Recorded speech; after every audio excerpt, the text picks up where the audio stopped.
how do you stay healthy in a very simple and practical way? So I think that we've really expanded our capacity to learn about nutrition, about health and optimal health. I really think that there's so many resources right now that we don't have to become a victim to so many of the junk that I think has been part of our nutrition the last 50 years. There's been a food revolution, and there's a lot of education that's out there that's a really quality. And I think that we're turning the corner. There's a lot of farmers market. There's a lot of documentaries about food, which I think, especially in the Western world, cancer and all the disease. I feel like we are on the top of every disease and world that's a first world, at least in America. And I just think that it doesn't add up. And so we have to celebrate what's happening and the good that's happening in our nutrition world, in our health world. And I think we're starting to caught up to, I think, a more holistic understanding of the body.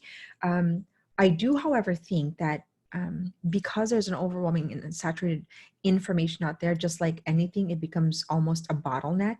So I want to outline here just very simple, because sometimes it does kind of get complicated. So the main thing is that, number one, for our physical health, and in the women's school, there's that wheel you can see on the right, and we have health as mental, emotional, physical, and spiritual, and they're actually one. They're connected because the things we think about affect our emotion.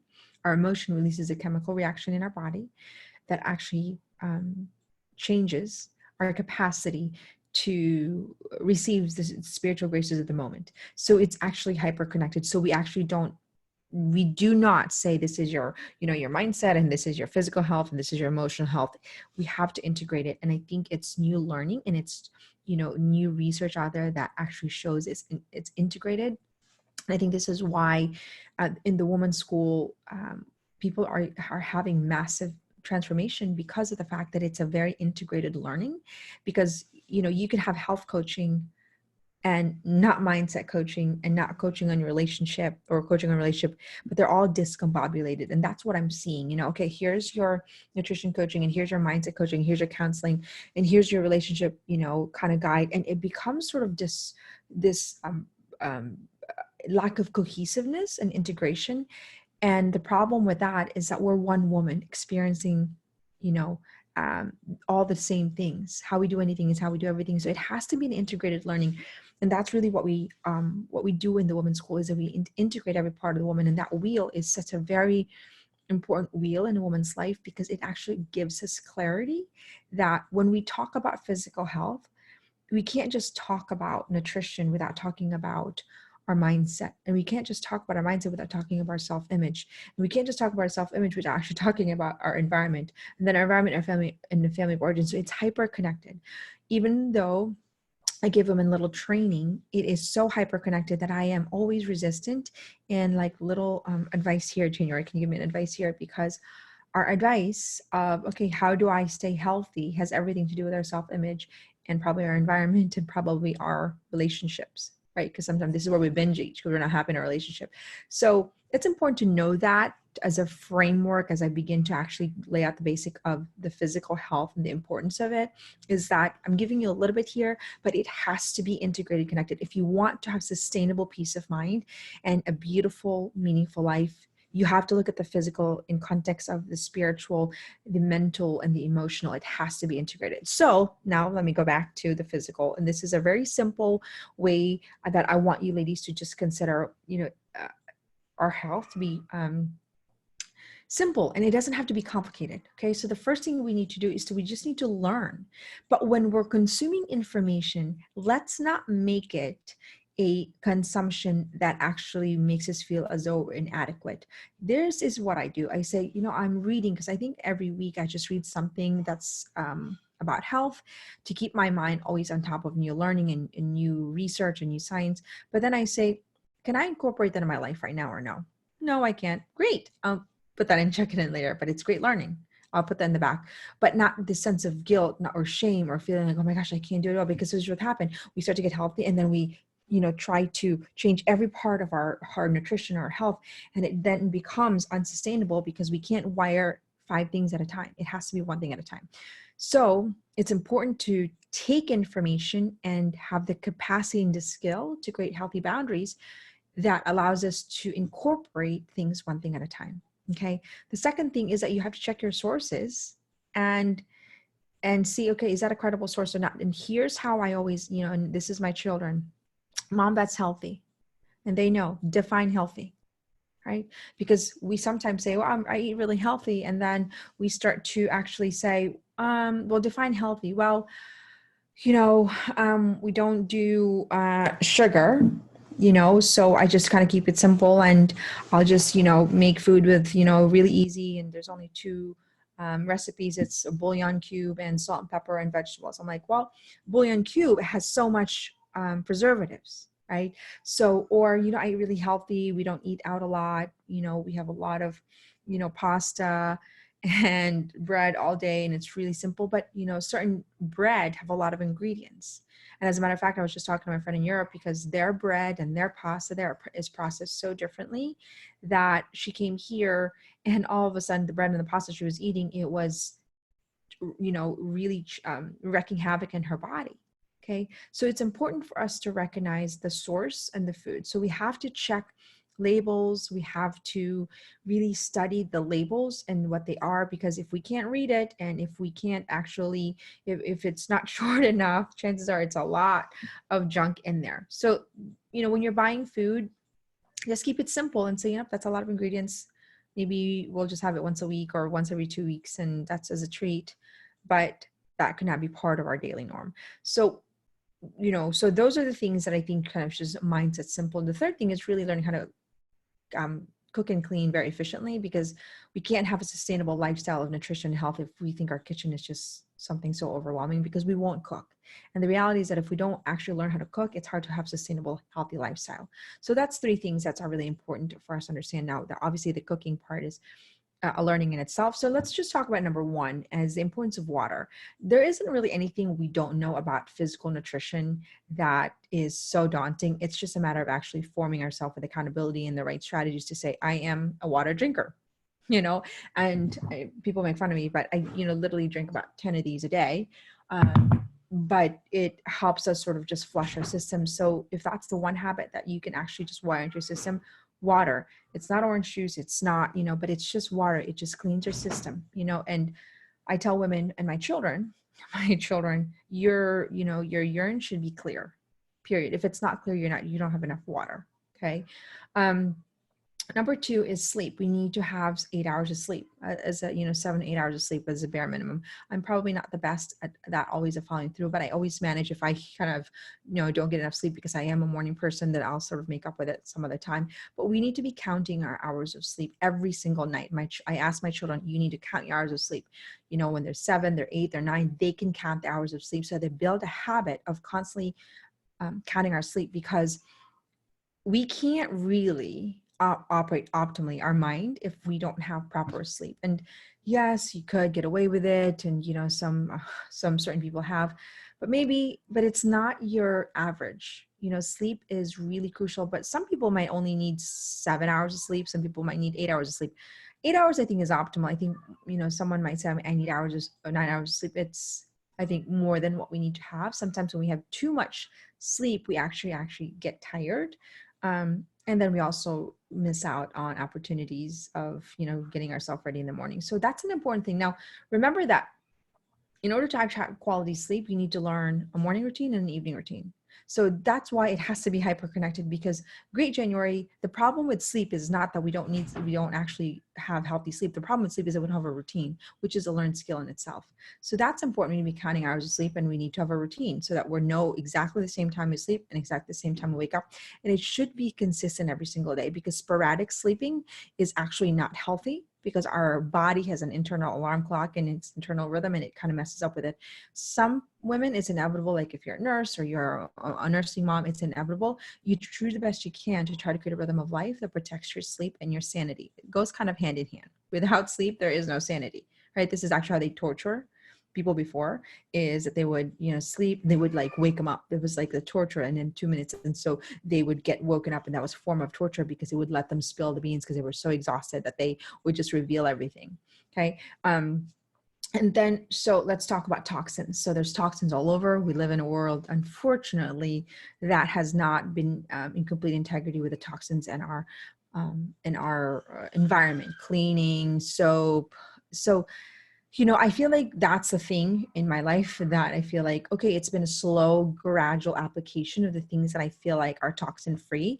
And some things I say, you know what? Okay, let's start with clean, healthy soap. Or the one thing I got rid of, which is really toxic, are candles and perfumes or those air fresheners, because I cook a lot, so I'm always trying to find something that makes the house smell good, because creates an invitation. But so many out there is junk. So I actually just started using essential oils and diffusers to actually make the house smell good. And that way there's peppermint or lavender that's going around the house.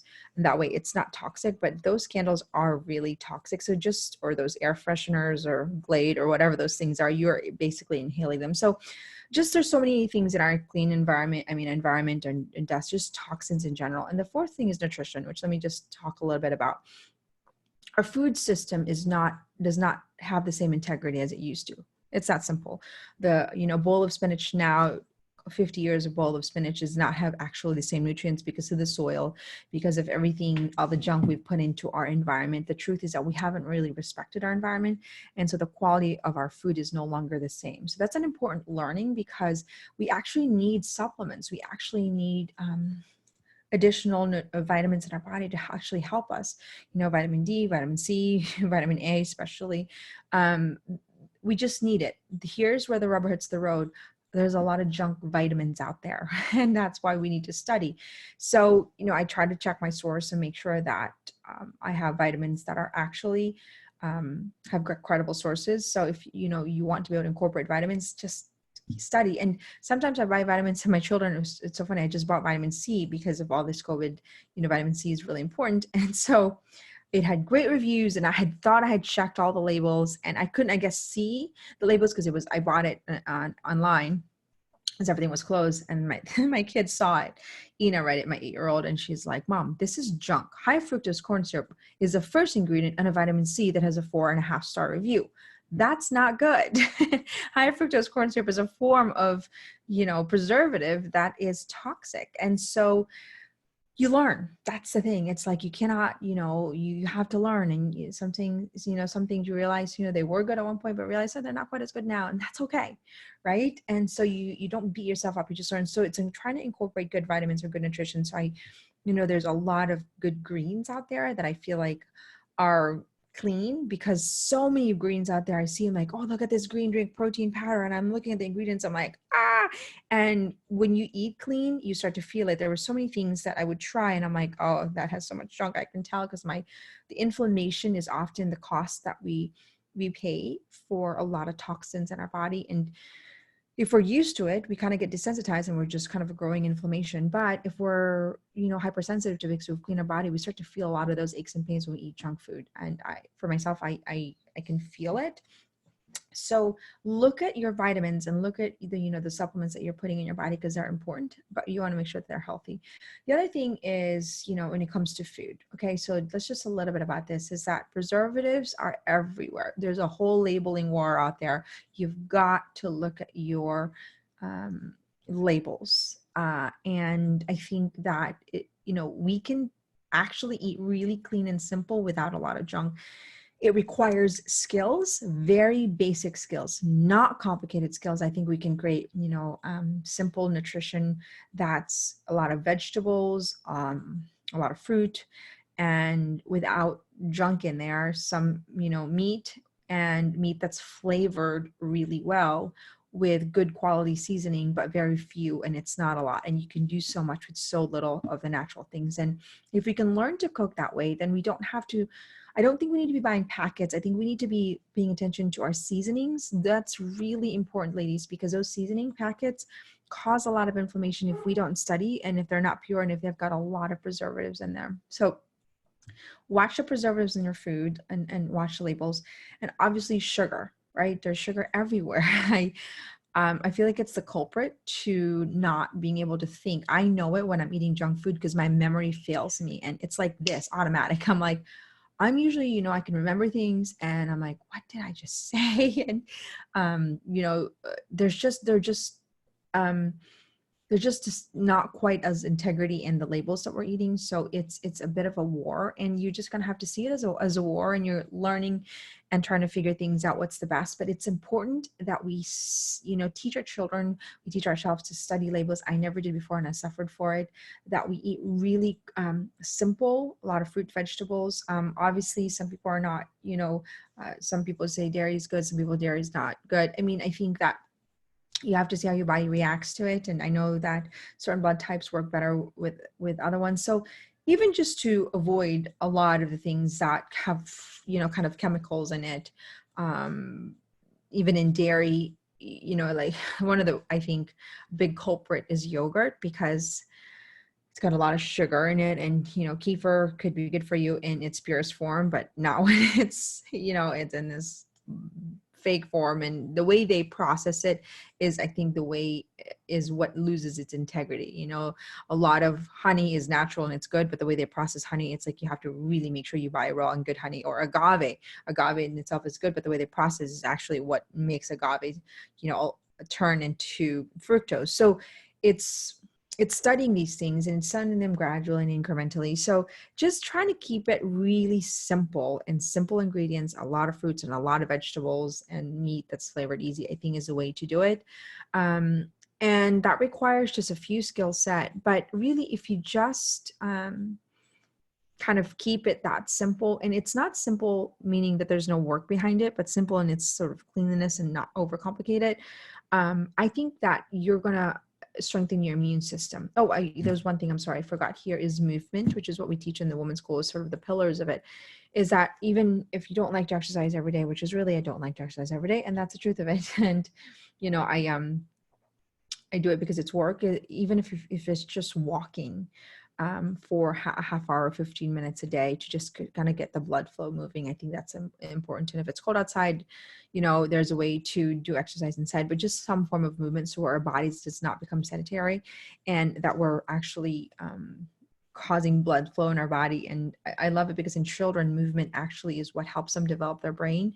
And it's also really the same as adults. The more we move, the more we actually activate brain cells. And that's really important. So that's a really sort of simple way of, I want you to look at it. It's water, it's sleep, it's nutrition, and it's movement. And it's understanding those toxic things that really inhibit us from being optimal in the way we show up. And remember that the goal is for us to be present. The goal for us is to be able to be fully alive every day, because our physical health creates or hinders us from actually fully being alive when we can't operate optimally. And remember, the whole thing of physical health is that you could do all these things, but our mind is in constant worry and stress, and it actually doesn't work. It stops us. So the most important thing here is understand the integration of a woman that's actually understands how to command her mind, her emotions, and that then she can really make her body optimal, because negative thoughts creates inflammation. So does preservatives. So that's why it has to be integrated. But anyways, I will do the training on the importance of obviously the mental health. And that's what we do in the women's school, is that we created an integrated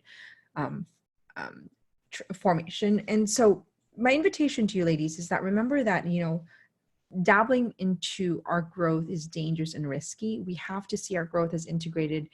We can do so much with focused 6 months work than dabbled work for 6 years along the road. So if I could invite you to really go deeper into your formation, and so you understand the whole woman according to the wheel, and that this is one part is a physical part, but it's all hyper connected to our self-image of ourselves, and our environment, and how the more we understand the whole woman, the more we actually become physically healthy. And so that's my invitation to you. And, join us in the women's school, grow with us, grow in this family where we really, our vision is to rebuild culture one woman's worth at a time, beginning with us valuing ourselves so we can give more of ourselves. Thank you so much for watching. January Donovan here with the Women's School. Let's change the world, beginning with our internal world.